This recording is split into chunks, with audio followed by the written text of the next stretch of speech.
হাদিস বলে কাকে? হুজুর সাল্লাল্লাহু আলাইহি ওয়াসাল্লাম সারা জীবনে যত কথা বলেছেন এই কথাগুলোকে বলে কওলি হাদিস, বাংলায় আমরা বলি বক্তব্যমূলক হাদিস। নবী আলাইহিস সালাম সারা জীবনে যত কাজকর্ম করেছেন এগুলোকে বলে ফেইলি হাদিস, কর্মমূলক হাদিস। নবী আলাইহিস সালামের সামনে যদি কোনো ঘটনা ঘটে এবং নবীজি এইটা শুধু দেখেছেন, কোনো কথাও বলেন নাই, নিষেধও করেন নাই, নির্দেশও দেন নাই, চুপচাপ দেখেছেন, এই রকম হাদিসকে বলে তাকরিরি হাদিস, বাংলায় বলা যায় সমর্থনমূলক হাদিস। কারণ নবীজির চুপ থাকা এটাই সমর্থন। হাদিসের আর একটা অংশ হলো হুজুর সাল্লাল্লাহু আলাইহি ওয়াসাল্লামের চেহারার বিবরণ। নবী আলাইহিস সালাম দেখতে কেমন ছিলেন, চুলগুলো কেমন ছিল, দাঁতগুলো কেমন ছিল, নবীজির অবয়বগত বর্ণনা, এটাকে বলে শামায়েলে হাদিস। এটা নবীজির অবয়বগত বর্ণনা। তাহলে বলেন দেখি হাদিসের কয়টা অংশ? জোরে বলেন কয়টা? চারটা অংশ। একটা অংশ হলো নবী সাল্লাল্লাহু আলাইহি সাল্লামের কথা, এগুলো হাদিস। আর একটা হলো নবীজির কাজকর্ম, এটাও হাদিস। আর একটা হলো নবীজির সমর্থন, এটাও হাদিস। আর একটা হলো নবীজি সাল্লাল্লাহু আলাইহি সাল্লামের চেহারার বর্ণনা, অবয়বগত বর্ণনা, এটাও হাদিস। এক ব্যক্তি আমাকে বলতেছে, হুজুর আমাকে কোরআন থেকে দেখান, দাজ্জাল যে আসবে এই দাজ্জালের কথা আমাকে কোরআন থেকে দেখান।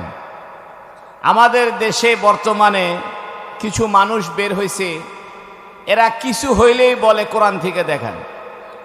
এরা হাদিস মানতে চায় না। তারা বলতেছে যে না, হাদিস সংরক্ষিত নাই, কোরআন ছাড়া আমরা কিছু মানব না। ইনিল হুকমু ইল্লা লিল্লাহ, আল্লাহর হুকুম ছাড়া কারো হুকুম মানব না। এরকম কিছু জঘন্য এবং মূর্খতামূলক কথা কিছু মানুষে বলতেছে। হুজুর সাল্লাল্লাহু আলাইহি ওয়াসাল্লামের 63 বছরের জিন্দেগি, এই পুরা জিন্দেগি কোরআনের ব্যাখ্যা।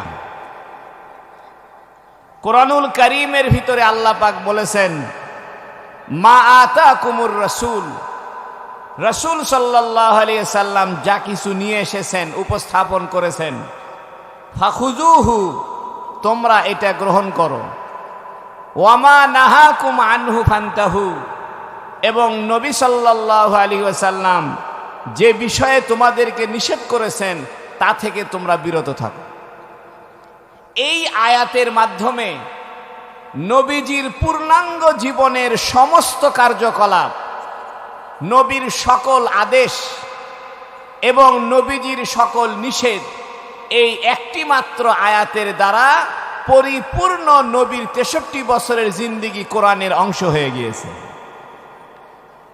নবী আলাইহিস সালাতু ওয়াস সালামের জীবন এটা কোরআনের অংশ। সাহাবায়ে কেরাম হযরতে আম্মাজান আয়েশা সিদ্দিকা রাদিয়াল্লাহু আনহাকে জিজ্ঞাসা করেছেন, আম্মাজান, মা খুলুকুর রাসূল, মা খুলুকু মুহাম্মদ, মুহাম্মদ সাল্লাল্লাহু আলাইহি সাল্লামের চরিত্র কেমন ছিল?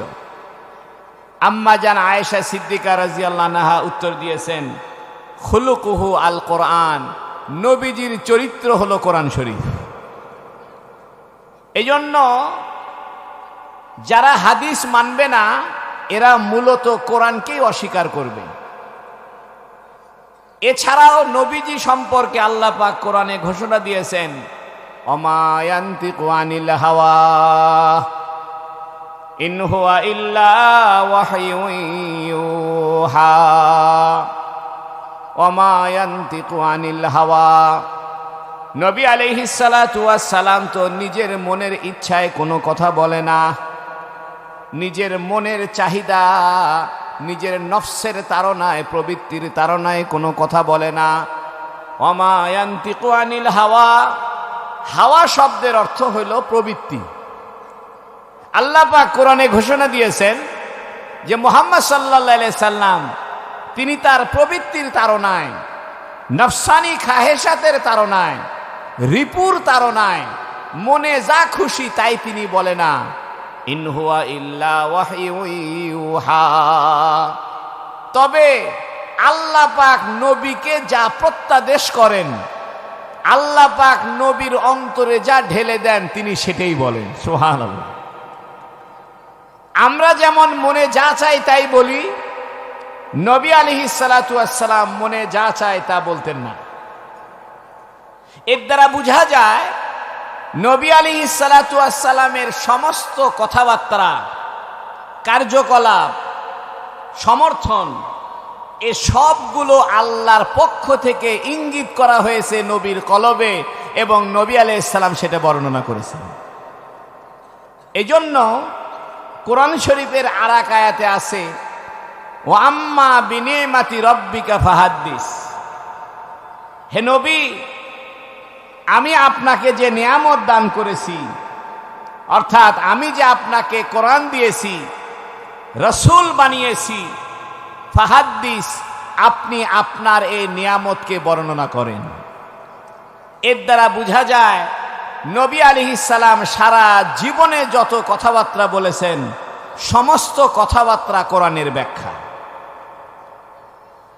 এই জন্য যারা হাদিস মানতে চায় না এরা ভ্রান্ত, এরা বাতিল, এরা পরোক্ষভাবে ঈমানের বাইরে চলে যাবে, কুফরি হবে। হাদিস না মানলে কোরআন মানাই হবে না। কোরআন হলো লিখিত কিতাব, আর হুজুর সাল্লাল্লাহু আলাইহি সাল্লাম হলেন চলন্ত কোরআন শরীফ। কেউ যদি জীবন্ত কোরআন দেখতে চায়, চলন্ত কোরআন দেখতে চায়, তাহলে তাকে মুহাম্মদ সাল্লাল্লাহু আলাইহি সাল্লামকে দেখতে হবে। এই হাদিসের একটা মজার ব্যাপার হলো যে হাদিস যুগে যুগে খুব কষ্টসাধ্য করে সংরক্ষণ করা হয়েছে। কোরআনুল কারীমের হেফাজতের দায়িত্ব আল্লাহ নিজেই গ্রহণ করেছেন। ইন্না নাহনু নাযালনা যিকরা, আমি জিকির নাজিল করেছি, কোরআন নাজিল করেছি, ওয়া ইন্না লাহু লাহাফিজুন, এবং আমি এটার সংরক্ষণের দায়িত্ব নিয়েছি। এই জন্য কোরআন শরীফ এটা কাগজ কলমের দরকার নাই। কোরআন শরীফের সংরক্ষণের দায়িত্ব আল্লাহ মানুষের সিনার ভিতরে ঢুকায় দিয়েছেন। সুবহানাল্লাহ। এই জন্য পৃথিবীতে কোনো কিতাবের হাফেজ নাই। হিন্দুদের বেদের কোনো হাফেজ নাই, বৌদ্ধদের ত্রিপিটকের কোনো হাফেজ নাই, ইহুদিদের তৌরাতের কোনো হাফেজ নাই, খ্রিস্টানদের বাইবেলের কোনো হাফেজ নাই। কিন্তু আল্লাহ পাকের মেহেরবানি গোটা পৃথিবীতে 650 কোটির বেশি হাফেজে কোরআন আছে। এই জন্য কোরআনের সংরক্ষণ এটা মানুষের সিনার ভিতরে আল্লাহ রাখছেন।